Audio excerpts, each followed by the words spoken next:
welcome to episode 491 of Retro Encounter, RPG fans' bi-weekly podcast of many topics. I am not your host today. I am the typical host. I'm Zach Wilkerson, and I'm here to introduce the second part of our Zelda tier list episode. As I said on the previous recording, towards the end, this one ran a little long, and I decided to split it into two parts. So it was just sort of around the halfway point. It's not even in the middle of the tier list. But please enjoy the rest of the Zelda tier list episode. Next up is Matt with your next pick. So what's it going to be, Matt? You can put it in any tier other than S. All right. Well, there's a lot of classics on the board and like things that I'm cautious to approach. But actually one that I played recently pretty heavily and like I feel solid in this positioning. I'm going to take the OG, The Legend of Zelda for the NES. And I'm going to plop that right in B tier. B. B. Interesting. Yeah. I think like, you know, I play like a lot of Famicom games. I'm a big Famicom fan, honestly, because I grew up with it. And like this game like holds up really well, I think. And like not a lot of like original games do, like Metroid 1 or things like that. And like when I played this game, I was kind of shocked, like, you know, a month ago, again, like replaying it, I was shocked at how well the dungeons hold up. And my biggest gripe with this game, with every Zelda game, like, or like many Zelda games, is like the crypticness of it. You know what I mean? Which can be frustrating. But like Nintendo's website, they have like the manual PDF of this game that you can read through, and there's a lot of interesting content in that like kind of enlightens your experience in the overworld. And like I know it's meant to be like a game that you talk about on the playground, you know, so. When I was using like zeldadungeon.net or something like that, like there were a lot of really cool things about the overworld that I were revealed to me. So I enjoyed this game, and I think that like it's shocking how much of its DNA still exists in Zelda games today. Like every enemy design, every like bit of dungeon layout, like there's so much of it that is, you know, irreplaceable. So I'm going to put it in B for its playability today. Yeah, Matt, I totally agree with you. I think this game is really great. It's incredible that they made this game on the NES, and like it achieves so much and established so much that would be used in the series moving forward and in other games. Like you're talking about looking at the manual online, and like it just makes me think of Tunic and like how that uses the manual and how much that game owes to this. But also like Breath of the Wild is basically going back to this, right? Yes. Like, yep. And it's just incredible that they were able to like do so much with this game on such primitive hardware and have this really open environment you can approach from many different angles and all these secrets and everything. And I agree with you, Matt. It's very cryptic and you kind of need to walk through to like actually progress. But man, it's just so cool. It's just so cool. Once you get to the dungeons, it starts to like glide. Like it becomes really like a fun, smooth experience. So yeah. And really... that simple dungeon design, like go into a room, you have to fight these enemies, go into a room, you have to solve this puzzle in this room, like it just works. And that's like why so many games have copied that formula. It just really is a compelling formula, even at its most simple here, I think.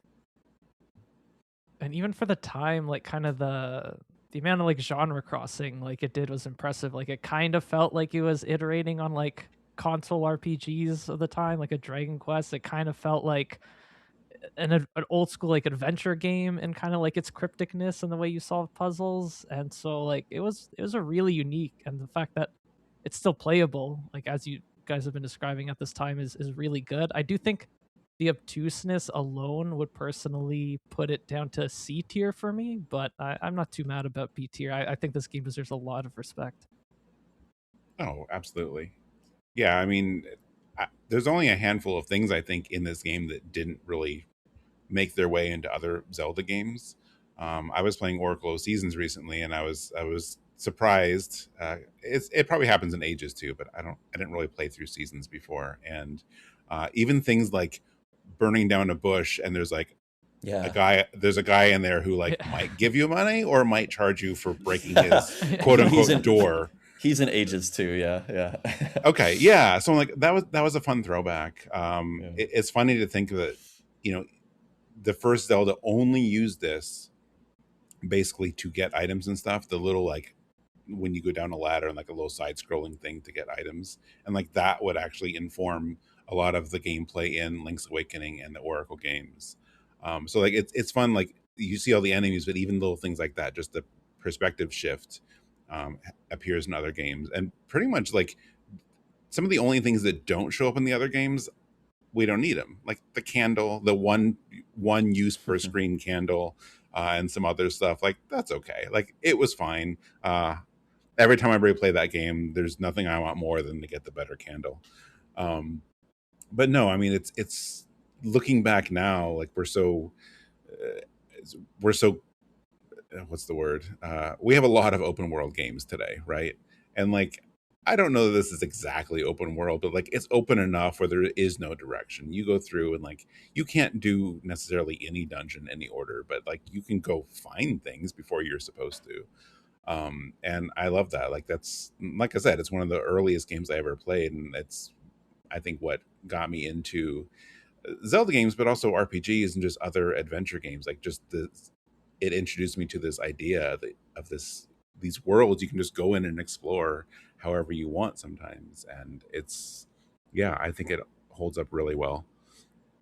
I've never played the like Satellaview version or whatever that, like, it's not the full game, right? Or I'm not sure how that one works, but I like the visual look of it. Like I've always wanted them to do like a Mario All-Stars kind of version, like give us this game but like use the sprites from like A Link to the Past or something. I think that'd be fun. I'm surprised I was thinking about that when I played it. I'm like, I can't believe they haven't remade this game. Like, did the 3DS do like one of those 3D upscalings of it? Like, I don't know if they did. No, they should have. Yeah. No. 3D Dot Game Heroes, though. That's kind of a good fantastic modern iteration on this. Yeah. Modern Ben. It's like I know. old. I know it could be on retro. Yeah, I know, but it can drive. HD, that game can drive. It's HD though, right? Okay. Yeah. Fair enough. All right, so I think that settles everybody's very wholesome thoughts on the original Legend of Zelda, which sits, I think, comfortably and nicely in B tier. Moving on, we have Ben's next pick. What's it going to be, Ben? Yeah. So I'm going to put Ocarina of Time in C.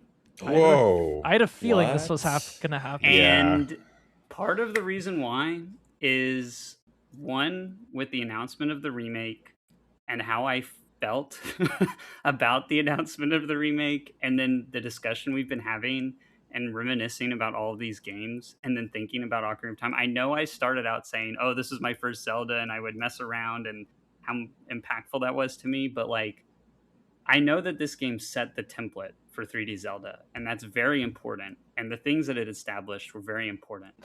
But I think beyond that, it doesn't have enough of its own core identity that I come back to it and really want to re-experience it again and again. It just doesn't have, it's almost, and maybe this is not fair, but to me, it's like almost the most generic Zelda in a lot of ways. I think now where I'm at and like how I think about video games, I appreciate the more unique aspects and trying to do something interesting and trying to do something that's different but compelling, even if it doesn't fully stick the landing. And we've been talking about that with things like Link's Awakening, Majora's Mask, Wind Waker, Breath of the Wild, Tears of the Kingdom even. And I think this game is just, it doesn't have that special spark to it the way that a lot of the other games we've been talking about do, that make it stand out. Like, it is kind of the quintessential Zelda game, but in a way that's kind of its worst, that's like its flaw, right? Like, it does all the things that you would expect a Zelda game to do, but it doesn't, there's nothing about it that makes me really stick out in my mind and want to return to it over and over again. And when they announced the remake for the Switch 2, I was like, man, I don't even really know if I care about that. Is the gimmick not like the time travel, which like is so iconic that like I know what you mean, but it's become a part of every Zelda game, but that's not this game's fault. It's like, to this game's credit, it's like so iconic. I don't know that really is that meaningful to like the gameplay or like the way that you experience the world. Like you really just, it's like really just like a time skip for the most part, right? Like you're Kid Link, and then you pull the Master Sword and you're adult Link, and like you do go back. You know, I mean, there is a little bit of that, but it's like I don't know that it's a cool concept. I don't know that they really executed it in the most interesting way, and it's like it's not something that like features very heavily in like most of the dungeons, right? Like the time travel idea. Spirit Temple is amazing for it, though. Yeah, it Yes, is. that It one is. is. But that's I like mean, the only part of the game that really uses it, I think, That's- that effectively. Yeah. yeah, it doesn't. There's not a lot of like interesting like interplay between them, like with A Link to the Past, Yeah, switching between yeah. the worlds. So I get that. Yeah. Yeah. Yeah. Yeah. But No, like that's set pieces, like we're talking like Death Mountain and like the forest with like the Saria's song. Like there are a lot of like we said before, like iconic things, but it's like they're iconic because like at the time they were like groundbreaking and like just like Mhm. mind boggling. But Yeah, but I don't Yeah, really that feel like the characters like Saria. I don't really isn't that compelling of a character to me. Like I don't find Zelda that compelling in this game. I don't find Right. Ganondorf that compelling. Like I just don't. Oh, Ganondorf is great in this game. I mean, he does what he needs to do, but he doesn't. There's not more to him. You know what I mean? Like it's not like he Ganondorf in Wind Waker, or even like you were talking about Alex Zant in No, I Twilight agree. Princess, I agree right? with that. Like he's not as present like some of the other Yeah. games. Yeah. yeah, and he's kind of one note, right? Like I just don't. It does everything it needs to do, but it doesn't go that extra step in any one particular area that really elevates it, I think, to me. So okay, yeah. I have one question for you.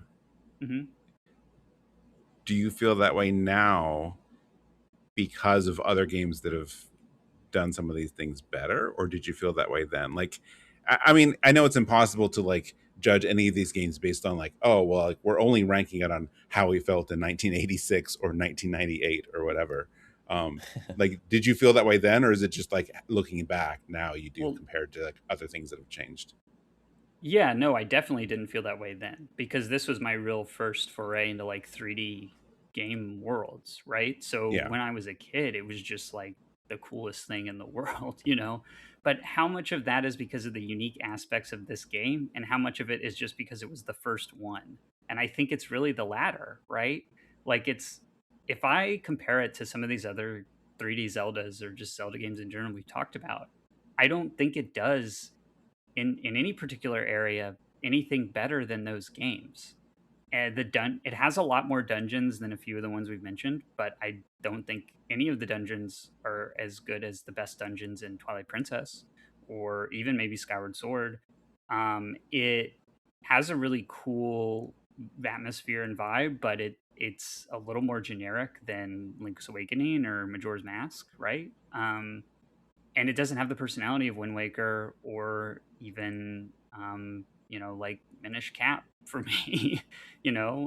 So I just I think this series has kind of outdone it in a lot of different ways. And so when I reflect back on it now and the prospect of revisiting it again, it's just not that exciting compared to where I would want to see the series go in the future. I mean, I think Breath of the Wild was like really exciting reinvention of the series, and I want him to take another swing like that. I don't really need to revisit Ocarina of Time, and so I think that's why I feel that way about it now. I would bet that the remake is going to be something between them. I don't think it'll be exactly 1-to-1. So I'm curious if it would address some of that. I think like so some too. of It'll be less Star Fox and more, yeah. Mhm. I think so. I mean, obviously, I'm just guessing, but like everyone talks about Hyrule Field. Like we've talked about it a lot here. Some of the traversal, like just little things. Like I think of Hyrule Field and like that jumping over that fence to get to the southern area. I'm like just things like some just movement stuff. I'm like, yeah, I would like it to be a little less of a pain to get around certain places. So like I imagine some of that will change. I don't think some of those would hold up in a 1-to-1 remake. So we'll see. But I do wonder if this game is such like a sacred cow that they're afraid to like really change anything.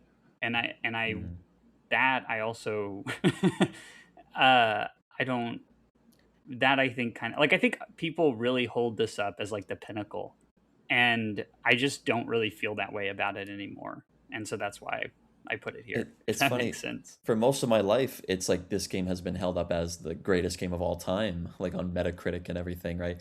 Maybe only supplanted by Breath of the Wild, ironically. But like, I do think like the Z targeting and like the boss, like like the puzzly bosses and everything, like I think at least it's worthy of like bumping up a group veto to B tier. Like C tier feels disrespectful for like like this game, like it like set such a foundation, like you know what I mean, and like it is playable today, like it holds up in terms of playability, and I agree, like I would rather pick up Wind Waker than this game for replaying, but like you could put it in a kid's hands today and I think they would still enjoy it. But It is a tough one because no matter however you feel about it, Ben, I'm sure you wouldn't argue like it set a standard and introduced things to like it changed like 3D action games. Mhm. So Oh, like it's absolutely. monumental in that respect. But it's also impossible to say like, well, yes, it did, but like look at what other 3D Zelda games have done and iterated and improved on that formula. It's like when, thankfully, we don't have to talk about it at our RPG fan, but people ask me where I would rank Super Metroid as a huge Metroid fan. I would put several other ones above it, even though I'm sure that's like sacrilege to some people, but Zero Mission and some others, like they control better. Like it's the same kind of idea, but I'm like, I have more fun with the controls now versus that. So I'm like, I do get where you're coming from with this. Like other games have made it better, so it's kind of hard to go back and like rank this one with some others.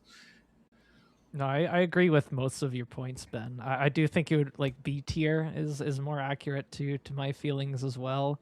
And one thing that I think people saying the story here is too generic is one area where I'd actually push back, because the trauma of Link going from like the childhood world where like everything is kind of like in harmony to like a severely messed up post-apocalyptic kind of space where like everybody's like going through these like different consequences of like Ganondorf's rise. Like there's a lot of like interesting subtext there that I don't think enough people give credit for, but I agree that like from a gameplay perspective, going between the two worlds is the least developed of any Zelda that uses the multi-world kind of system. So yeah, I think this game's really cool in some ways still, but it's also one of the last 3D Zeldas I'd pick back up again. So yeah, more of a B tier for me. I'm open to a group veto unless Mike wants to use his individual veto. I don't know how you guys want to do this.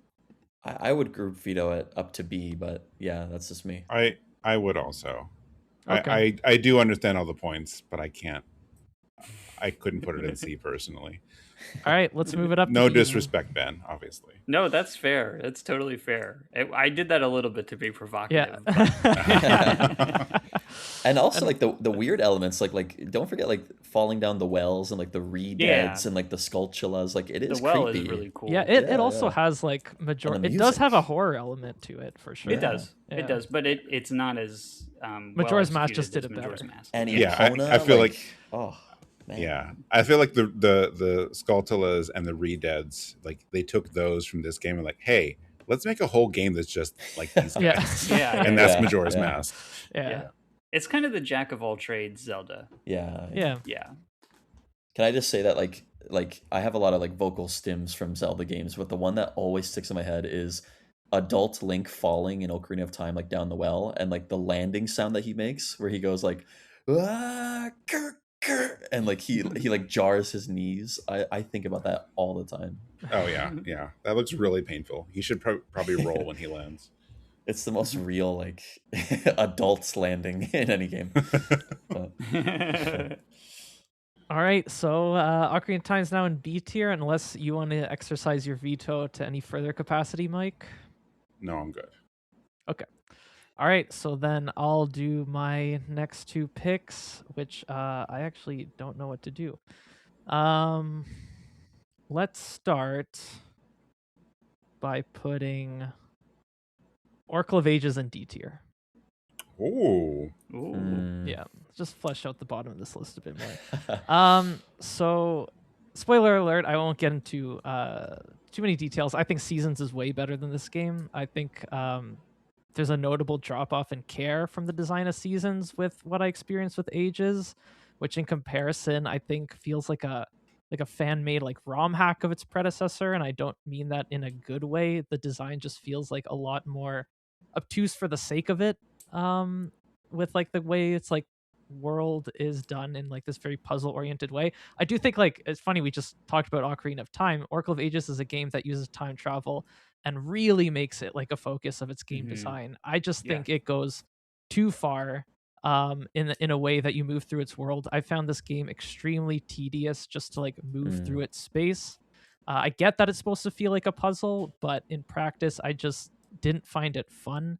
I also actually don't like how it tries to have more story than Seasons, because it like interrupts kind of like the overall like that classic Legend of Zelda, the original kind of flow that you get from like not having any cutscenes or really like plot development. I think Ages just tries to have a story and it just ends up actually harming the game's pacing for that reason. And the dungeons, I just like, they're okay. I think Seasons were on average better. I think like my main reason just for putting this game in D tier is because I wouldn't go back to it over its like very clear competitor. And so it just doesn't really offer anything new to the series that is meaningful to me on any level, because it also just uses the time travel mechanic that we have in Ocarina of Time and other games, Light World, Dark World kind of thing, and just doesn't do it in as memorable of a way. I don't know what you guys think. I played all the way through Ages like again a few weeks ago, and yeah, I felt the same thing. Like at first I was impressed by like the power and performance that they managed to squeeze out of the Game Boy again, but just yeah, like the over puzzliness of it and the obtuseness of it just was like obnoxious by the end. And like I enjoyed the first like half of the dungeons perhaps, but like there's like maybe the worst Zelda dungeon I've ever played is like the mermaid water dungeon in the latter half. It's like dungeon 6 or 7 or something like that, and just painful with the amount of backtracking. And like Yeah. a lot of this game is just like so annoying to navigate. Yeah, like you said. And I just it wore out its welcome like really early. And actually the worst segment of the game, right in the middle, there's like this you get shipwrecked and you wash up on this lizard island, and you have to play this game of like trading your items between the lizards to like gradually unlock your whole inventory back. And like I was stuck on that damn island for like 2 hours, and I was like I think I might just drop this game. Like this is like terrible. But Yeah. so yeah, it definitely like I don't know. It could have been simpler and better, which I think Seasons does that. It's I haven't played Ages since it came out, but I did. I mean, I already mentioned this, but I did recently play Seasons, and like, there's definitely some like shared DNA there. Like, you're not switching between ages, you're switching between seasons. And going into it, I was worried that it was going to feel too tedious. Like sometimes you'll be like, I need to be in this season to go here, and like there sometimes you gotta go and change them a lot, but it never felt too bad. It was creative. I like that each season opened up different pathways. I didn't feel anything like what you guys are saying about some of the dungeons there. You know, all Zelda dungeons most dungeons have some kind of backtracking, but it's nice when they're like creatively and thoughtfully designed. Like sometimes that backtracking is like you go through this path and it takes you back to somewhere you were, but from a different perspective. And you're like, oh, this actually puts me where I need to be. And like, so I got some backtracking in Seasons, but not anything like really annoying. What is it with water dungeons? I know. Maybe the Yeah, series should I don't remember enough about Ages to have a disagreement, but I guess I'll play through it again and see, but it doesn't sound like I'm gonna object to this too much. Yeah, I kind of view Ages and Seasons as like two peas in a pod. Like I kind of evaluate them as like a whole together because they connect to one another, and I think they're enhanced by playing in tandem. I don't really feel strongly about one over the other. I think that I kind of agree with everything you guys have said about Ages. I think Ages does some things better than Seasons, and Seasons does some things better than Ages. Like Seasons is definitely more straightforward, but I I think for 2D Zelda, I'm more into the puzzles than I am the combat, and so I do like the puzzle focus of Ages compared to Seasons. But I agree, like it can be pretty frustrating and pace breaking, and I think the story. I appreciate the attempt at telling more story, but I don't think it fully works out, like you were saying, Alex. So, I think Minish Cap is better than Ages and Seasons. So as long as Ages and Seasons end up below it, then I'm fine with either one being that way. So yeah, they're good games, but they definitely in the lower tier of Zelda titles overall for sure. All right, so I think that's enough for Ages, which is gonna sit in D tier. Now I'm really wondering where to put this one, but I think I'm gonna go with my gut. It's been a while since I played it, but there's no denying this is my last S tier game personally. Link to the Past. Yeah. Whoa.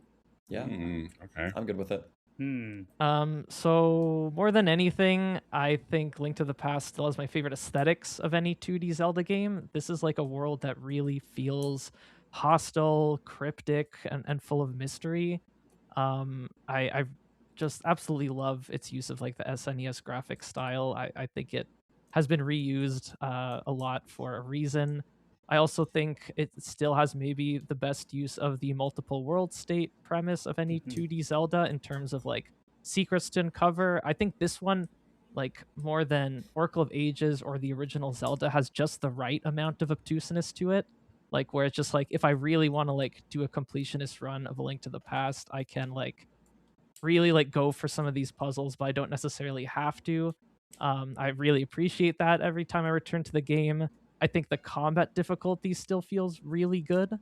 I think the fact that there's like way too many items and you can like upgrade them is like super fun and like really makes potentially a different playthrough unique depending on what you decide to upgrade. And there's just tons of dungeons, which not all of them are, like top tier dungeons in the series, but there's so many that none of them spoil the experience. And also, I'll just shout out that original crawl up to through the Lost Woods to get to the Master Sword is one of the coolest moments in the whole series. Still, I just there's something special about the way this game looks and feels to me.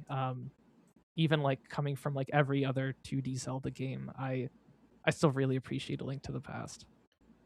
Yeah, the couple things I'll say is like this is the Zelda game that I do and will like pick up and play the most often. It's like the easiest and like the most fun to jump into because the gameplay is so like quick and snappy. Like it just feels good.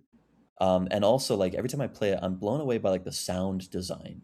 Like the soundtrack is great and like it pushed the series forward and that it's reused a lot.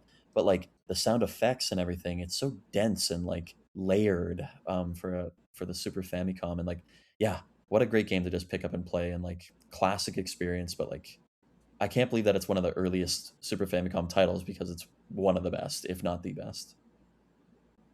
Yeah, I really agree with you, Alex, about the Dark World. I think the implementation of the dual world gimmick is the best in the series here.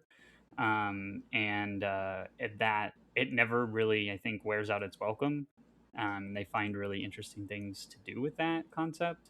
And it I mean, I played this a lot as a kid too. I had the GBA version, and I spent so many hours just going to the castle and like fighting the soldiers and stuff. But which I think does speak to the quality of like the combat and like you're saying the different items. Like I would come up with different approaches to like fight them and set bombs as a trap or like do stuff like that. So like there is a lot of that, like it's kind of an open play space for you to fool around in that a lot of the other games have. But I think the structured elements of it are also really strong. Like you said, the dungeons are really good. And the atmosphere and some of the like aesthetic design of the 2D world with like you were talking about the intro with the rain and the lightning and everything. Like it's just like really cool. The intro to this game is like a perfect example of like how to set like story and like atmosphere without relying like on dialogue almost at all. Like it's so perfectly integrated into like the way you cinematic. Like finding that bush to like sneak into like the castle. Like that's amazing storytelling told purely through gameplay. Like it's brilliant. Yeah, I don't Mm. know that I would put it in S tier myself, but it's very good, and I think it does more than any of these games. I think established the formula that Zelda would follow, and like I would give it more credit than even like Ocarina of Time for that, because Ocarina of Time is really doing a lot of the same things that this game did, and it really does hold up. And so many games owe so much to this, so I'm fine with it being that high. It deserves it. Yeah. Yeah. I mean, I can't complain. The I would probably put it also an A, but like I'm not going to object to it being an S, for all the reasons you guys said. I have played this game so many times. Um, I played it. Well, my brother and I both played it. Like, but we played it so much as kids. Like, we definitely got to the point where we're like, we would want to change how we were playing it the further we went, because like there's a lot of stuff once you get to the dark world where you can really do some sequence breaking stuff. Like we would always just like go get a couple items and do this, and like go upgrade our sword or do whatever else before even finishing the first dark world dungeon, like just because we could. And you know, not every game would let you do that kind of thing at the time. So that was fun. I like some of the freedom, or like the ability to do that. But yeah, the two worlds, the way they interact is fantastic. The music's great. The intro sequence, yes. The title theme song, I mean, it's very short, but that one has never left my head since 1991. So yeah, it's where we're introduced to bottles, and you can like store things in bottles. So that was fun. The 3D Triforce like coalescing on the title screen is so cool. Even today, it's like, am I playing the Nintendo 64? What is this 3D effect? Like, right? yeah. It is cool though. Like Aleks brought up the Master Sword, and like not only the sequence of going up to it, but like once you pull it out, like the mist is cleared, and you have the rain and stuff at the intro. Like I haven't thought about some of these things in a while, but like going back, I'm like, yeah, this was in 1991. They were really doing some like cinematic stuff way before like you would probably think that they were. I think everything Ben said about Ocarina of Time kind of applies to this game, but it just like holds up as a funner game to pick up and replay. I think like it keeps the iconography, but like the playability is still high. Yeah. Yeah. And upgrading the Master Sword is so sick too. So cool. And the red Master Sword. Oh my god. And the sound effect, that like chunky sword swing gets. Yeah. And the overworld is just full of stuff to find. Yeah. And it's like not like too cryptic and obtuse the way that Zelda 1's is, right? Like you can just look at an environment and you're like, wait, there's something here, and like figure out how to get it, you know? Like that's so compelling through the whole playthrough. Is like going to a new screen and being like, oh, there's something here. I'm going to come back here later and see if this item I got helps me get that or whatever. Like, it just works so well. And the game over screen, like Ganon's presence is like felt for much of the game, like which is so cool. Like, yeah. I think they really nailed like the dark world being like this twisted version of it, like down to like the trees, you know, the trees having faces and some of them talking to you. Like, this is so weird. Like, it's everywhere you go. It's like, this is just, everything is just a little bit or a lot off from your regular world. So it really feels different. And also turning into a rabbit, like that was such a cool little touch. Like this game has like some just like weirdness to it that gives it like more of an identity than a lot of like kind of the 2D Zeldas to follow, I feel. Yeah, because how's it described? Like that it reflects like what's in your heart or whatever. So like Link sees himself as a fluffy bunny. Is that the idea? Link is a furry confirmed. Another furry awakening. Yeah. We might be getting something core to Miyamoto, I think, here. Miyamoto the Hedgehog, OC. I was a really big fan of Disney's Robin Hood growing up. And Yep. All right, but that's enough of Link to the Past. I think it deserves it. All right, so now moving on to Ben's next pick. So I'm gonna put Echoes of Wisdom in A. Nice. Okay. Yeah. And cool. No notes. I think it's good that we just did Link to the Past, because I think Echoes of Wisdom is like the perfect example of them taking some of the ideas and the freeform nature of Breath of the Wild and then like backporting that into the framework set by Link to the Past. And I think like Link to the Past, all the things that we said about it is great, but it is a very structured game. Mhm. And this game just like lets you totally break open the structure of the world and the confines of the world and the kind of way that you can interact with different things. And it's not as prescriptive in terms of like the puzzle design and everything. Like I think that just allowing you to like summon all these objects and creatures is such an interesting idea. And I also really appreciate that Zelda is finally playable in her own game and that they really made her different than Link, right? Yeah. Like she is her own character, so she should have her own way of interacting with the world. And of course you can get the like spirit power, whatever, and then use the sword and like have that experience of like, you know, the traditional Zelda combat. But giving her her really own unique way to interact with the world and deal with combat and puzzles and different situations just makes the game have its own really unique identity in a way that I think is really necessary than just being like a gender swap, right? Exactly.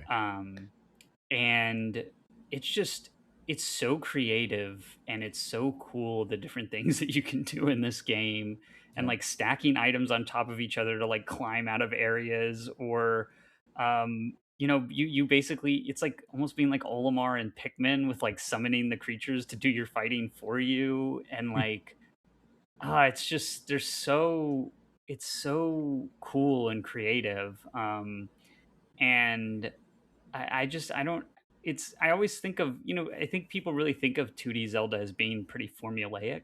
And this game proves that like, you can take that basic idea and really do something unique and interesting with it and like break open the walls. And I think sometimes people think that Nintendo's not really willing or able to do that stuff anymore, but this game proves that they are. And it really just has that creative spark that made me really love it. Yeah, and I think if they had those mechanics, like the building, the summoning especially, but also you had like your main combat was to like melee like traditional Zelda, I don't think it would have worked. I think it would just be like a fun little weird extra thing to do, but the fact that your combat is dependent on like summoning a bunch of birds. I don't know about you, I use birds a lot. I love filling the stream with birds and having them dive bomb things, and I use that especially like, is it the albatross, like whatever one of the stronger birds is, like literally through the end of the game, the last boss, I was running around the room filling the room with albatrosses doing my fighting for me, and it was so much fun. Well, and it makes the exploration rewarding too, because you're always finding new items or new creatures to like summon, right? And like they have so much purpose outside of just like one puzzle. And that's the thing people always complain about is like, oh, you get the item for the dungeon, use it there, and then you don't use it again. It's like, well, this game is like, well, no, you can use it anywhere for anything. And like, that's just such a good idea. Yeah. It's such a treat on the eyes and the ears too. Like it looks so cute and like looks great. I mean, there's some choppy performance issues on like the Switch one, but like it sounds fantastic. And yeah, I'm playing it right now and I'm really enjoying it. And like, yeah, it feels creative. I almost wish that they didn't have Link's sword in it, because like I try not to use it because I'm like, yeah, I can play 2D Link in 19 other games as we've seen, you know, but I can only use a trampoline in one, you know, and that's really fun. Yeah, somebody who couldn't really get into, I mean, I did get into Tears of the Kingdom, but like I just appreciated how Echoes of Wisdom took that same like open-ended approach to how you can interact with the world. And it's so impressive how they did manage to put that in a more traditional Zelda design and structure. Like that's not an easy thing to do from a design perspective, but like they clearly, you know, honed down on it and like really figured it out to make like these puzzles feel, you know, very like structured in like their specific dungeons, but like that you as a player can still like come up with like weird ways of solving them. I think that's ingenious. The one thing I'll say that like put me off, well, not put me off, but like one minor criticism I have of the game is that like, yes, it's like open-ended in terms of how you can like approach the different dungeons, like the order of them, but like the fact that like a lot of the structure is very story driven, and like I don't think the story and characters are particularly memorable here.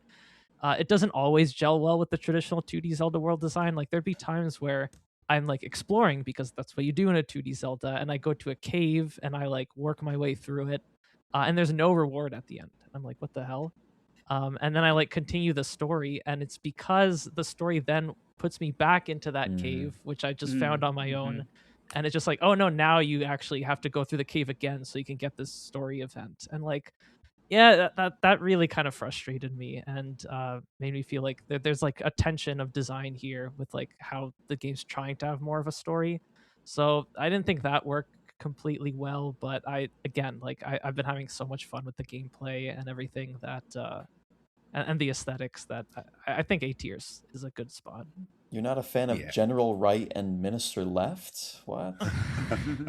I do like the world building too in this game, like the two different types of Zora and having to like unite their tribes or whatever. Like that was such a cool idea. So some of the story things I think did work for me. I love that. The Zora, yeah. two different Zoras so much. It was such a cool throwback to the original Zoras, which you haven't seen in so long. Mm-hmm. Yeah. Yeah. I don't know that I might have come across that issue, Alex, like once or twice, but I think that's just, it's going to happen with a game design like this. Yeah. Like so many times while playing through, though, I was like thinking of like building this game, like designing this game, because you're you can't know exactly what powers each player is going to get outside of a couple. So I'm like, it must have been so hard to design this, and like there must have been so much play testing. Absolutely. Like, make sure oh my God. you can get through different things in different ways, whether or not you have this. What happens if you get this? Does it break this too much? But I don't feel like if they found like, oh, this kind of breaks this puzzle or whatever, I don't think they really care. They're like, yeah, that's fine. Go ahead and do it. Yeah, I love this game. No, it's a masterfully designed game, and A is a good spot for it. I do think so. Yeah. All right, thank you, Ben. And now we're moving on to Matt. What's going to be your next pick? Oh shoot. Ooh. You're like caught off guard every time. I know. That's like I'm so into like I'm like, yeah, A, that's perfect. That's perfect. Okay, so now I can't put something in A. I was thinking of a few A's here. Maybe I'll just go for an easy one here. If we're putting Oracle of Ages in D tier, I'm tempted to put Seasons, but I don't even care that much about it, to be honest with you. Let's put Four Swords Adventure in C tier. I think that's a good spot for it. Yeah. It's like I think like as a kid, like every game was enhanced by just featuring co-op. Like I wish that more games had co-op as a kid. Like Resident Evil 5. I was a teenager by then, but like Resident Evil 5 was like yes, finally. So when this one, Four Swords Adventure, like I actually went to my friend's house and we had 4 kids, 4 Game Boy Advances hooked up to a GameCube. And it was a good time, like it's not a time that we dwelled on for very long. Like we ended up playing Kirby more often than that, but like it was fun to finally experience it in a co-op environment. I do think it looks a little bit ugly. Like it looks like to me a mobile game. Yeah, there's a lot of clashing of aesthetics and presentation. Yeah, it doesn't like quite match the vibe. Like I think a lot of games were like a lot of Zelda games are riding off of Wind Waker's coattails, but this game does not look anything like that. But yeah, not a bad time, but not a great time. C tier for me. Yeah, I think for me the sheer uniqueness of this game is what like would just make it deserve C tier over D for sure. Like I have like the same problems with like the presentation of the game, all the reused assets, but like it's a pretty creative way of reusing all these assets they have on hand, and like turning it into like a kind of level based structure. And the fact that they do like some really cool things with the different ideas behind the levels. Like there's this one where like you have to like solve an issue happening in a town where like kids have been like stolen for stuff, and like there's also like there's a lot of like NPC interactions actually that happen there, and you have to like kind of puzzle solve how to like progress, and like it's like wow, this is actually like really creative level design going on in this game. And you pair that with like even in single player mode, the way you can like use the different like formations of your 4 links to like do like the combat, which can also be like very fun to just try to like break in whatever way you can find possible. They like really have some like wacky combat designs that like encourage you to just like get weird with how you use your 4 links. Yeah, there's a lot going on in this game that I appreciate. It's very chaotic to look at, but there's like, Yeah, you know, method to the madness. yeah, I'm glad it exists. I think my brother and I actually played the original Four Swords more than we played this one, but you know, only because we were fortunate enough to have parents that got us a GameCube and each of our own Game Boys and the special cables and everything to allow that. And obviously, that was not realistic for a lot of people. And you know, now I mean, I'm not even sure the best way to play that game now. So like it's really hard to like even have the setup to play Four Swords. So I'm glad they made a more accessible version of that formula. I think it's very cool. But yeah, I mean, I wouldn't rank it too high just compared to everything else we have. I'm glad it exists. It's a cool concept. Yeah, I really like this game. I think you know, this is Zelda's tried 3 times to have this kind of multiplayer game co-op setup, and this is the most successful attempt at that. So I think it deserves credit for that. But just the fact that like the logistics of getting that together is so ridiculous is Yeah. kind of a knock against it too. Mm. But I have played it like as a single player game, and it's still like fun, right? Even without other people, like it does still work. So that I think is also in its favor, right? That it kind of managed that. I played some Triforce Heroes, and that game is terrible by yourself. Oh, So no. yeah, I really like it, but C is a good spot for it. It really doesn't give you the same feeling as like a normal Zelda game, but if for a multiplayer experiment, it's very good. Yeah. All right, right on. So Four Swords Adventures is our first C tier game. All right, Mike, 2 picks ahead of you. What are you thinking? 2 picks. I'm gonna put A Link Between Worlds at. Oh, this is tricky.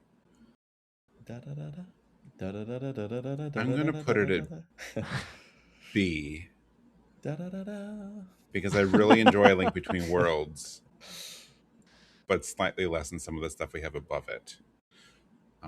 I thought it was a really fun thing to, like we talked about, having Tears of the Kingdom being a direct sequel. Having a follow-up in the same world was pretty novel, but instead of being 5 years apart, it's like what, 20 years apart or something. Like revisiting that world, I didn't think was something they would ever actually want to do. So I thought that was cool, and I think they changed it significantly enough. And the gameplay gimmick, like kind of like we talked about with Minish Cap being small, like turning into a painting and all that, I think was one of their more successful ones. Like I don't feel like it was as niche or like just random of a thing. Like I thought it was creative how they employed it and the way it's used. I love the just exploring the world again from a really new lens. The way a familiar world, but with like much more like refined gameplay, I thought was great. The shopkeeper in the Dark World, Ravio. I thought was a fun little. Yeah, I wasn't gonna say. Yeah, Ravio. I thought that was a cool little narrative twist that I wasn't expecting. So that was pretty cool. Yeah, I don't know. I had a lot of fun with that. I think they made good use of like the perspective and stuff in some ways. Like 3DS, sometimes the 3D like did nothing. I thought it was done pretty well here. I love the last sequence, the final castle, not just for the music, although the music in that last castle is one of my favorite like music collections of music in the series. I thought that was really good. So yeah, I don't know.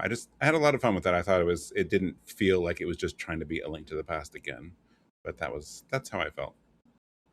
Well, I see what you're saying, Mike. I do think this game like iterates on A Link to the Past in some fun and successful ways, like making the progression like very non-linear with like how it's tied to equipment rentals from Ravio I thought was like a neat idea to like give it a distinct design identity. The painting stuff was very well integrated and feels super smooth in gameplay. I thought the new dungeons were great, just as good as Link to the Past, if not even slightly better overall. I just like I think it's a clear downgrade aesthetically for me. I think the visuals are just way less appealing to me than Link to the Past. The extra story is okay. Like I don't mind the story or characters in this game, but I don't think they trump the atmosphere that a Link to the Past managed by being more minimalistic on that front. And this game is also just like I think a consequence of the non-linear progression equipment rental system is that the game is way too easy on the default difficulty. I haven't played it on hero mode yet, but That's true. Yeah. I think the game is like one of the easiest Zelda games. Which kind of undermines the potential tension behind the rental system, because the idea is that like if you die that you would have to rent something else. Yeah, it's a really good game, but it has some issues holding it back for me. I'm glad you said that about the visuals, because like yeah, it's kind of ugly to look at to me, and like Link looks like a troll doll, like he's got this weird creepy little beady eye thing going on. Oh But no. I do think like it plays really smoothly, and like it's a really fun like handheld Zelda game. It was maybe overshadowed at the time by like the remakes of Ocarina and Majora's Mask, but yeah, solid game, and I like the concept of like low rule is like a really fun idea, and the renting items. But yeah, again, like nothing that makes it stand out hugely for me personally, but like very solid game, not a bad game by any means. I should really be annoyed about the pun of calling it low rule, but I have to respect it. I really I do love like it. that. I think one thing this game is really cool that they really need to bring back is the like turning into a painting and like walking along the wall. Paper Mario. Yeah, like that is such a cool concept, and I think that would have some really cool applications in like other like styles of Zelda game. And it's a shame that we've never seen that come back, because I think I think it's kind of underutilized in this game too, even. Because it's just like really really creative. There's a lot of possibilities with that idea. There's some of it in I Mina the Hollower, actually. yeah. Um, and then I think that like Echoes of Wisdom's kind of supplanted this game for me. Like when this game came out, I thought, oh, this is like a really cool reinvention of like the traditional 2D Zelda because of the rental system and the non-linearity of it and all that. And I think Echoes of Wisdom just achieves a lot of that stuff better Yeah, than you're this right. game. Yeah, that's a good point. And so I still think it's really good, but it's not, for a lot of the reasons you said, Alex, like that the rental system kind of is at odds with the rest of the design of the game, in the sense that like it's so easy that it really removes like a lot of the tension or like interesting strategic choice or whatever that might be inherent in that system. And then I agree with you guys that aesthetically it's pretty ugly. But it does have that baseball mini game, which is really cool. So I did want to mention that as like a neat. I think that's one of the better side activities in a Zelda game. Yeah, like it's really true. fun. It was fun. Forgot about that one. But yeah, I think this is what did we decide? B, is that B, right? yeah. Yeah, I think that's fair. Yeah. Okay. All right, Mike, good pick. What's next? Based on everything we talked about, I'm going to put Oracle of Seasons at C, because I having just played it, I do think it was fun. I don't think I enjoyed it nearly as much as some other ones, but it had some really fun gameplay mechanics, characters. I do like the Sabrosians a lot. I think they're really cute. Yeah, I love those guys. The little sequence where there's like a pop star Sabrosian. I'm not sure how she's a pop star. You never see her sing or do anything of that, but it's like, and everyone wants to like go out with her, and you get to go on a date with her, and that's how you unlock one of the doors in the temple. It's just this silly little thing. Like there's a lot of little moments like that with characters, and outside of a few traversal things that I felt were either more complicated than they needed to be, or maybe I was just like missing something or should have approached it a different way. Like I don't really feel like anything was badly designed. I think the world design was pretty darn good. All the interactions are fun. That I like the items, the magical, I forgot what they call it, whatever the level 2 boomerang is. Cool way of integrating the boomerang. Dungeon designs were fun. Some really good music, actually. Some of the town music I really liked. Pretty catchy things, or pretty catchy tunes, even though they weren't, they were some of the unique new stuff for the game. There's some familiar music, but some new stuff too. And I had a lot of fun with it. So not as much as others, but better than Ages from the sounds of it.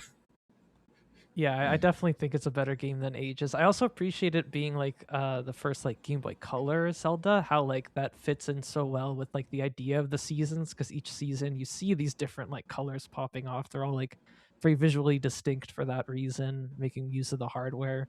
Meanwhile, Ages like was just like default kind of Zelda look versus like darker and just like not nearly Yeah. as good of a use of the new hardware, I think. You couldn't tell when you yeah. were in the present or the past. Like, they would have to show like an hourglass in the top to show you like, no, this is the past. Yeah. Otherwise, it's like, I don't know, it's brown. Like, Yeah. I can't tell.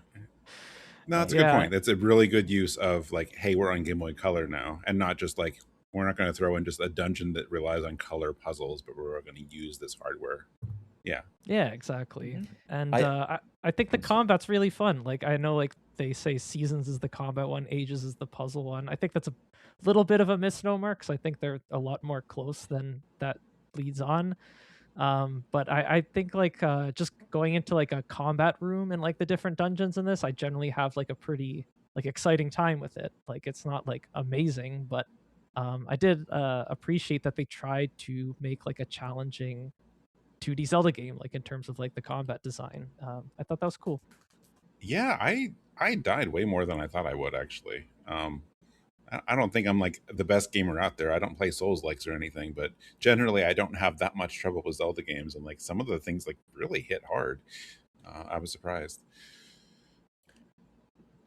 I wish that they did more with like the animal companions, because like they had some really funny designs. Yeah, that was weird. Like Dimitri, they're here and gone. Yeah. Yeah, The like you can bear, summon Ricky sometimes and use him a little bit, and then Dimitri, I guess, like, can you even encounter him again after you use him that first time? I kept going back to the town, and he's just gone. You have to like buy like items that can call them back, I think. But yeah, I think you can only call like one. You have to like choose one per playthrough or something like that. Oh, weird. Something weird, yeah. But I think maybe that's just like a remnant of like what is it, like Kirby 2 or 3, like with Ricky the hamster, where it's like like, hey, kids like to ride animals, like let's just shoehorn this in here. But it felt shoehorned. Yeah, a little underused for sure. Okay. Any thoughts, Ben, or ready to move on? No, I kind of already talked about how I feel about these games when we talked about Ages. Yeah, that they're kind of the same in your perspective. Yeah. I kind of view them as like a pair. And I don't really have much to add. I agree with you guys about this one generally. All right, cool. Then with that, Seasons will sit and see. And moving on to Matt. All right, I'm going to address the elephant in the room. The last Breath big of the Wild. elephant. Thank you. Yeah. I'm surprised it's taken this long. We're all just like staring at it on the bottom of the screen. I've been nervous. Yeah. I can't. Okay, so when I finally played through Breath of the Wild, like I was impressed by so many things and how much I enjoyed it. I would have put it in C tier until I played Tears of the Kingdom. I'm going to put Breath of the Wild in A tier, and I have justifications. I mean, I don't want to poo-poo the game because there's so much to praise, but there are some like huge things that I think, huge missteps that it makes, like the empty and frustrating overworld. Like after playing Tears of the Kingdom, the overworld in Breath of the Wild feels like a tech demo, unfortunately. Like there are many undercooked aspects of it. It's very obsessed with its own like physics system, so a lot of the puzzles end up being very obnoxious, of like teeter-tottering bull crap, and like weight distribution stuff, which I really don't like. The dungeons we've talked about are pretty lackluster, like the Great Beast, Divine Beast dungeons. There are great set pieces, but like the dungeons themselves, like the puzzles aren't that satisfying. The shrines are better, I think. I would have put it higher, but like honestly, the final encounter really did disappoint me. I was really invested in the story and like piecing together the old photographs on the Pura pad and like seeing the cutscenes. Like I cared about the champions. I cared about finding Zelda. I was excited to see after all these years of waiting for to play this game, like to see what was in Hyrule Castle. The final like set piece of like assaulting the castle was a little bit annoying with all the turrets around, and like the actual battle against Ganon and then like Pig Ganon it felt just like half baked to me, especially like the pig part on the field. So there were a few like missed swings that like kept it from being a home run for me, but like I love the swings that they do take. Like the soundtrack, I like how like unique it is. Like it's wholly original from like any Zelda game. They show so much restraint in like not overblowing like the aspects of the series that like fans have come to expect after so many iterations. I think it's very tasteful in how they like explore like the things, and I love the world. Like I love like the Zora and the Gorons and like the the Gerudo. Like they're the most interesting that they've ever been, I think, and like their little villages were really cool. But yeah, I think it's such a great game. But I wouldn't put it over some of the S tier games or even Tears of the Kingdom that we've already ranked. But I'm sure you guys have lots to say about that. Actually, no. I think A tier is where I'd put it. Whoa. Which is weird. I feel such a weird way about this game and Tears of the Kingdom as a pair, because I think when I first played Breath of the Wild, my immediate impression would have been to put it in S tier. But I think like Tears of the Kingdom ended up exposing more flaws in Breath of the Wild than I previously would have considered. While at the same time, it also made me realize how much I like Breath of the Wild more than Tears of the Kingdom. So it was really interesting on that front. I think like, yeah, the two games complement each other in an interesting way design wise. Overall, again, like we already talked about most of it when we talked about Tears of the Kingdom. I love just like dwelling in this game's world. I like just like climbing mountains for like some of my most memorable moments of the game. But there are some like issues. It's like the dungeons suck. I mean, I won't go over them. We've already covered this, but the last thing I'll say is just that I think the story here is minimalistic in the right way, whereas in Tears of the Kingdom it felt off. I think the memories actually developed a pretty compelling version of Zelda as a character, and I Mhm. thought that non-linear way of discovering them and piecing them together worked smartly with the open world design, even though like there wasn't too much substance behind it. So yeah, Breath of the Wild, I think A tier is correct.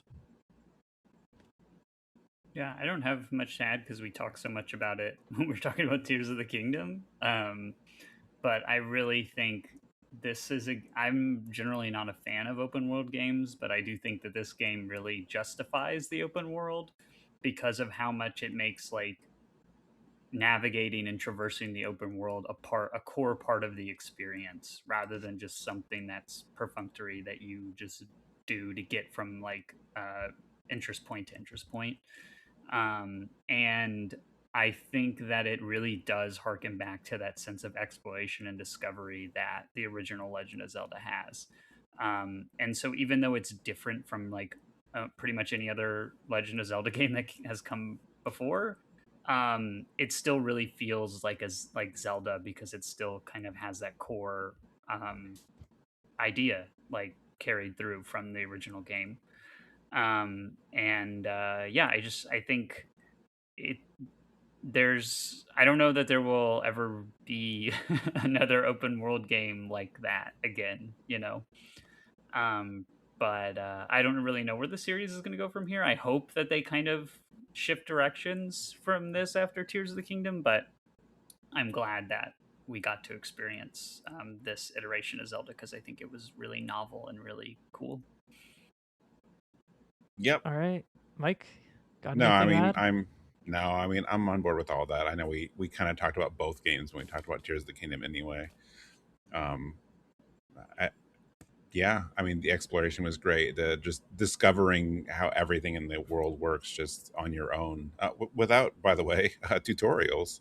You have to figure out that you can reflect lasers back or whatever, or usually through trial and error and from dying, you'll figure out a lot of like how the movement works. And you know, I remember the first time I think the sense of discovery is really like the big thing for me in this game. And I was thinking when you guys were talking, like the first time I discovered how you can take a metal sword or something like that and bait like lightning bolts or whatever and use that to attack enemies. Yeah.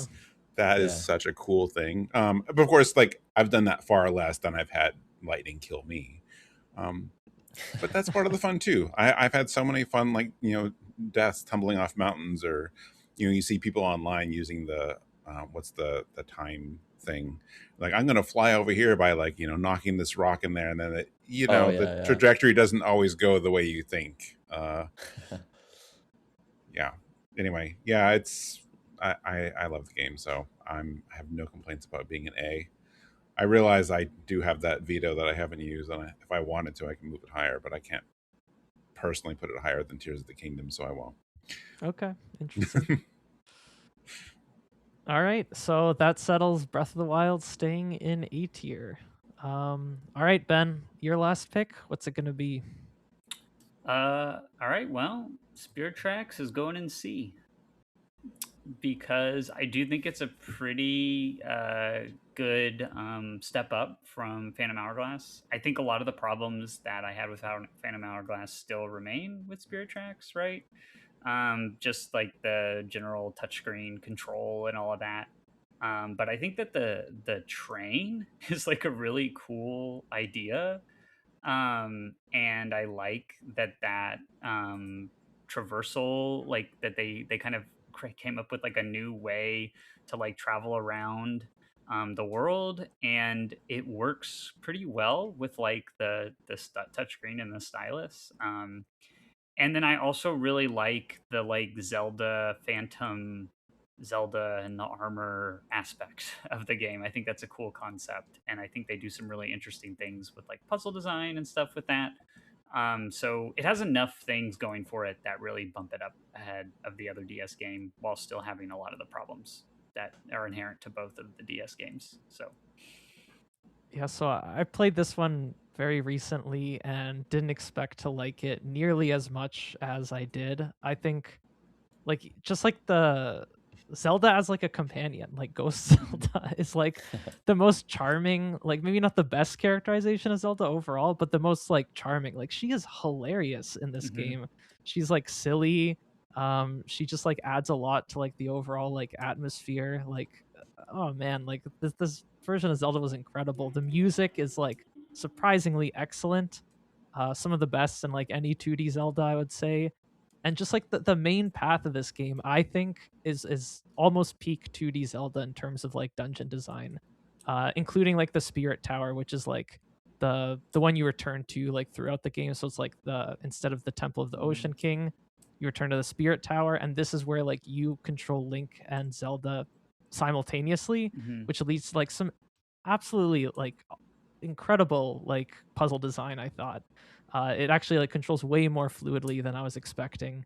But the problem then is like the train as a traversal system. I think it's fine. I think it's a little more engaging than the boat in Phantom Hourglass, but the fact that almost every side quest is a courier mission that has you just like engage with this train system more and more gets old super fast. To me, it's the only thing holding this game back from like even going as high as A tier. I would definitely put this in B tier personally. So Mike, if you if you're willing to have your veto used based on my assessment, I would highly recommend putting this in B tier. But that's this is the one Mike hasn't played, right? Yeah, so. Yeah. Trust me, bro. I want to help you out, and I do sort of trust you, except for your takes on my favorite Zelda. But Damn I mean, I knew that was gonna come back to bite me. But yeah, I mean, obviously. But I mean, in good conscience, like the one game on this whole list I have not played. Like I couldn't. You make me interested in wanting to play it. D tier, Mike. It belongs in D tier for what he did to Tears of the Kingdom.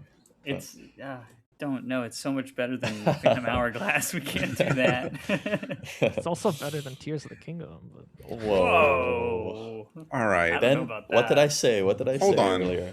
Yeah, you Aren't were you- right, Matt. Oh my god. Aren't you trying to like curry my favor here? I'm joking. I'm joking. Wow. Well, you definitely aren't getting it now. So I guess we're gonna leave it and see. No. But you did make me want to play it. So, Yeah. I need to go check. I don't know if anyone else did this. Like a few years ago, I only started doing this because I saw articles online. It's like, hey, have you checked your PSP or 3DS battery or whatever? And like I did check them years ago, and like I'm glad I did because they were swelling up. Oh wow. I need to go make sure my 3DS XL battery is okay, because then I can play this. Otherwise, I'm gonna have to go find a 3DS battery somewhere. But beyond that, I do want to play it. So, but until I play it, I can't bump it up. Surprisingly good time. Yeah, I understand. But yeah, it's way better than I like most people give it credit for. This is a cool Okay. game. Yeah, I feel like I usually don't hear great things about it. So I'm glad we had this conversation today. I'm more excited about it now. I think a lot of people really didn't play this game because of Phantom Hourglass. That's Yeah. the impression that Yeah. I get. Yeah. I think it's well loved by like a younger audience, like people like under the age of 25 maybe like seem to like it from what I've gathered. But like, yeah, we talked about it off mic, but like the soundtrack is fantastic, and like that's one of like the lasting impacts. Like this game's overworld theme pops up in a lot of other Zelda games now. So I hope that like it finds second life, maybe like a collection on Switch 2 or something like that, like a remastering of the DS games. I don't know, it might be worthwhile, like a Wind Waker trilogy kind of thing, Wind Waker, Phantom, and Spirit Tracks. That would be nice. Yeah. Get on it, Nintendo. High priority. All right. I guess that leaves the last pick to me, one I don't feel particularly strong about because I've only played the demo. Cadence of Hyrule. I was gonna put in C tier, and now I can't. So I actually don't know if I should put in D or B. Put it in Do you D, hate and Mike music? can bump it to C.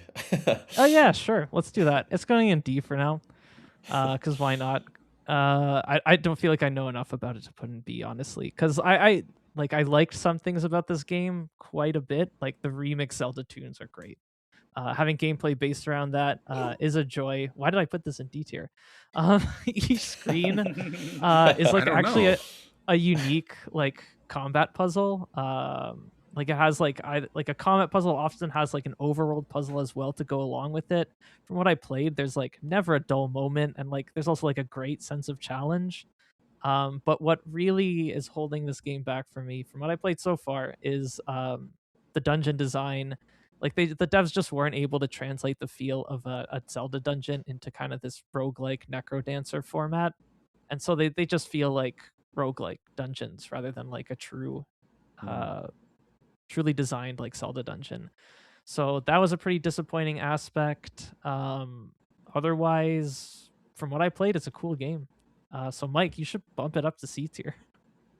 I will, because like I have played the game. I haven't finished it, but no, I had a lot of fun with it. I didn't go in expecting Zelda dungeons, so I don't think I had that disappointment. I knew it was something else that has a Zelda theme. So in that context, I enjoyed it, and the music, of course, is great. It's a fun little unexpected experimental game. So I think yeah, I had fun with it. I'll bump it up. I didn't get around to playing this one, so I'm gonna put Tunic in A tier and the game Minute in B tier and Mina the Hollower in S tier. I'm gonna And put that's- Alundra in S tier because it's Yeah. the best 2D Zelda. All right, I guess that settles it for the ranking phase. Unless Ben, you didn't say anything about Cadence. Do you have any thoughts? No, I mean, I like it. I liked Crypt of the Necrodancer. I think what you're saying, Alex, about how it's aesthetically really nails the feeling of Zelda, but then like in the terms of the game design doesn't really quite do it. I would agree with that. Mhm. I think it's a really fun, like kind of roguelike dungeon crawler style game with the rhythm element, just like Crypt of the Necrodancer was, but with a Zelda skin. But it doesn't really feel like a Zelda game. So I am fine with it being in C. That makes sense to me. All right, that is all 20 of our games now put in their respective tiers. So the next task is ordering them. All right, so now we're going to take some time to order the games in each tier. It's just going to be a democratic process. Usually there's not too much friction here, but you can just express your personal preferences one more time.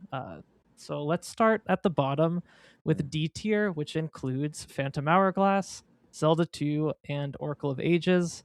I think Zelda 2 is the best out of these games personally, but I agree. I think that's where we all landed. Yeah. yeah. I would say it's the worst of the worst. I would go Zelda 2, Phantom Hourglass, and then Oracle of Ages, but I don't feel that strongly about all of them. I mean, that's the order I have in terms of top to bottom. But I guess you mean the other way around. Okay, Zelda 2 at the bottom. Is that right? Yeah, I mean, like I have it at the top. Okay, what do the rest of you think? Because Matt thinks it should be at the bottom. I put at the top. I would have Zelda 2 at the top, Ages after that, and Phantom Hourglass at the bottom. I think Phantom Hourglass is easily the worst Zelda game. Okay, yeah, so, I agree with this. Yeah. I think Phantom Hourglass at the end makes the most sense. The other two I could go either way on. I mean, I would probably put Ages a little bit above it, just if only for like control purposes. Like it doesn't feel as. I think Ages is better. Yeah. I like Mike's idea. Yeah. So Ages, Zelda 2, Phantom Hourglass at the bottom. Are you okay with that, Ben? Because I insist on Zelda 2 being at the top of D tier. And if you do too, we can keep it here. Better than Oracle of Ages? Like, I think Zelda 2 is better than Ages, yeah. Ben, I dare you and Alex to record yourselves playing Zelda 2 for more than 20 minutes and tell me that it's fun. There's no chance in hell that I just played it for 8 hours earlier this year, so I think I had a pretty good time with it. Yeah. Oh my lord. Okay. All right, you're welcome, Zach. That's a shout out to Zach. All right. All right, so next is C tier. We currently have Four Swords Adventures, Oracle of Seasons, Spirit Tracks, and Cadence of Hyrule. I think Spirit Tracks should be on top, personally. I agree with you, Alex. Agreed. Yeah, that's fine. Other than that, my inclination would be Seasons and then Four Swords Adventures, then Cadence, but that's also up to you guys, of course. That makes sense to me. Yeah.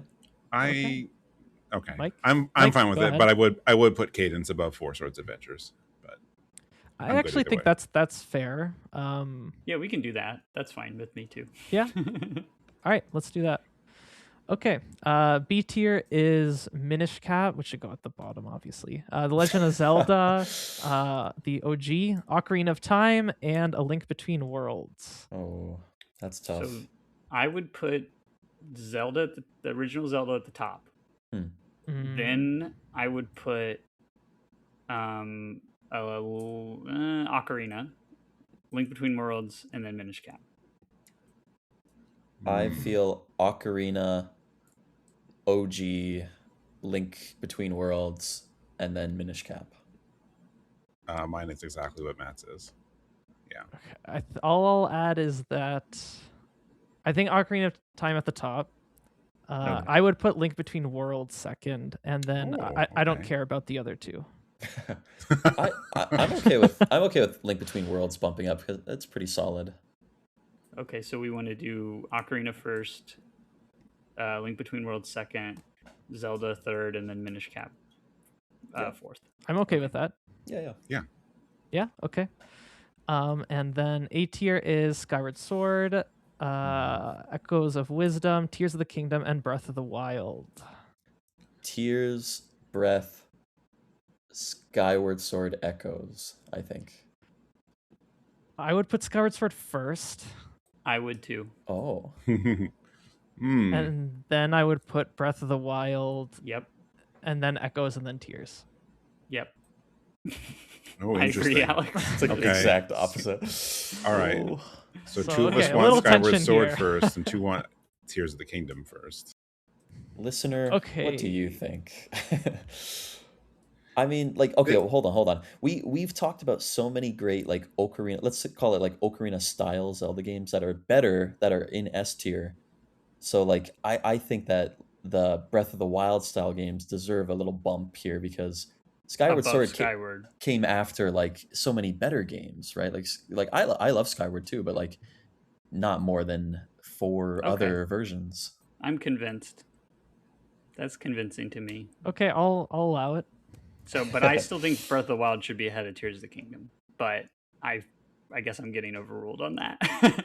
I So think we- so. I think so too. It's two Yeah. v two, so we have to compromise somewhere here.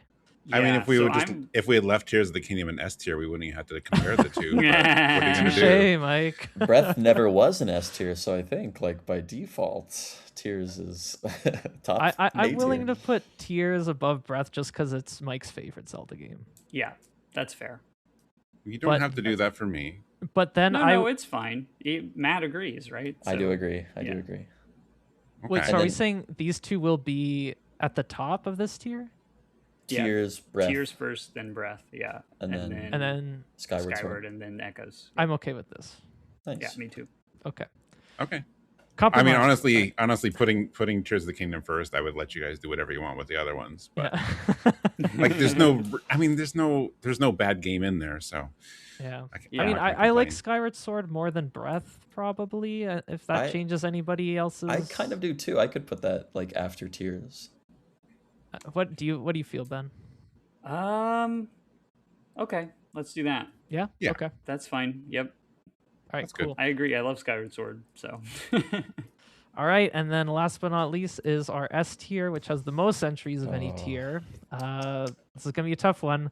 Link's Awakening, Majora's Mask, Twilight Princess, Wind Waker, and A Link to the Past. Wow, those are good games. my games. argument is we all agreed about Link's Awakening. There was no disagreement about that one. I think it should be the number one. Whoa! I thought you were gonna say Wind Waker, Ben. Well, Wind Waker is my favorite, but I know that it's not universal. So I think Yeah. Link's Awakening was like universal. That got put in S. Nobody had any qualms about it. So that should be the number one. Because I would personally probably put Wind Waker in A, is the thing. Oh, okay. and- I mean, I would even put Wind Waker probably behind Link's Awakening. So like, I'm good with if we Okay. want to rank that higher. So But I mean, not above Link's Awakening. I think we're good with Link's Awakening first. Mhm. So I mean, I would prefer Majora's Mask first, but I get it. Yeah, and then I think Majora's Mask for me would be the second. It would has to second. be as Okay. yeah, yeah, that's fine. For me, it has to be. well, I mean And that then that I was would an put Wind A Waker. tier Majora's Mask. what about like I'm feeling Link's Awakening, Wind Waker right after. I mean, that should be an A tier, so the same argument applies. You're right. You're right. Maybe you're right. we should. Okay, maybe what we should do is Link's Awakening, Link to the Past is 2, Okay. Whoa. Majora's 3, Wind Waker as 4, Twilight Princess is 5. I I'm would okay allow with Link to the that. Past to be above Majora's Mask only if Twilight Princess is above Wind Waker. Okay, let's put like, Okay, fine. Wind Waker, Nope, Majora's I'm Mask okay with that. second. How about that? Okay. I'll Then Okay, Twilight concede that. good. Princess can All go right. at the bottom. Okay, Sure, all right. sure. Yeah, I sure, don't- Sure. I don't feel as, again, because I've only played it a long time ago, as passionate about Majora's Mask as some of you guys do, but you feel so strongly about it. I think maybe that should be number 2. If we really want to do that, like I'm behind that. Okay. Even if that's not where Okay. I would put it, that feels like where some of you would. I We mean, put the I two would put it weirdos at number top. 1, but I mean, it's in my top 3 games of all time. Exactly. So, yeah. Exactly. So like I don't think that should go too much lower than that. Oh, yeah. okay. And then so 3 is Wind Waker then, or 3 No, is Link to the Past, right? Link to the Past. Yeah. Okay. And then Wind Waker and then Twilight Princess. That's good with me. I'm okay with that. All right. Yeah. All right. So, is everybody okay? Yeah, I'm good. I mean, I love Twilight Princess, but I mean, it's still up there. But no, I get it. I think I would put the other ones just ahead of it. Yeah, I would only put Twilight Princess above Wind Waker out of these games, and the compromise just made sense to me, so I think that's Yeah. okay. Yeah. All right, so that concludes our tier list. I'll just read the entire list out loud one more time for our listeners who may not have the visual right in front of them. So our S tier Zelda games are Link's Awakening, Majora's Mask, A Link to the Past, Wind Waker, and Twilight Princess. Our A tier is Tears of the Kingdom, Skyward Sword, Breath of the Wild, and Echoes of Wisdom. B tier is Ocarina of Time, A Link Between Worlds, The Legend of Zelda, and Minish Cap. C tier is Spirit Tracks, Oracle of Seasons, Cadence of Hyrule, and Four Swords Adventures. And D tier is the great Zelda 2, Oracle of Ages, and Phantom Hourglass. You can't even say it with a straight face. All right. Thank you to all my brilliant panelists for all the great discussions we've had. That was so much fun. I was really looking forward to this episode, and I think it really lived up to the hype. So thank you all so much for being here. Thank you, listeners, for putting up with your undoubted rage at some of these selections. But hey, that's the nature of a tier list. We all experience the rage together. That's what makes it so nice. And so, yeah, we'll just get right into housekeeping then. So coming in 2 weeks, Zach Wilkerson is back. And what better way to celebrate his new parenthood with a podcast episode on the best and worst RPG children. So that'll be a good time. Coming after that will be 2 episodes on Romancing Saga 2, also known as the Hipsters Final Fantasy IV, which will actually be the first Saga episode to appear on the Retro Encounter. You can email us at retro@rpgfan.com. You can follow us on all the social medias, Facebook, Instagram, Threads, Twitter, Blue Sky, Twitch, and YouTube as RPG Fan or RPG Fan.com, and join the RPG Fan Discord. RPG Fan also has a shop hosted by TeePublic. We also have 2 other wonderful podcasts, including Random Encounter, which covers new releases mostly, and Rhythm Encounter, which focuses on RPG music, hosted by our very own Mike Salbato here. Is there anything with Rhythm happening you want to plug, Mike? Still no, which I hate to say, but we've kind of been on hiatus for a few months now, just because our host, me, is a little busy. But every day I'm like, I need to get back to that show. So hopefully soon. I'm hoping sometime in the summer we can get back on track. Okay, great. Appreciate the update. You can also review us on Apple Podcasts, Overcast, YouTube, Spotify, wherever you listen to podcasts. We would love your feedback, especially if it's 5 stars. Especially for an episode like this. Remember, we're just 4 people on the website. You don't have to give us a 1 star just because Ocarina of Time is in B tier. You should give us 5 stars for the entertainment value we just provided. And finally, where can you find us all individually on social media? Let's start with you, Mike. You can't. I mean, you technically can, but I don't go there anymore. So if you want to reach me, you can reach me at mike@rpgfan.com. Okay, great. And Ben? You can email me at benloganlove@gmail.com. And Matt? Call me, beep me if you want to reach me. I'll be on like RPG Fan socials. Read our articles there. We have a lot of great reviews and previews and music reviews. So check out our hard work over there. Indeed we do. It's a good site, I hear.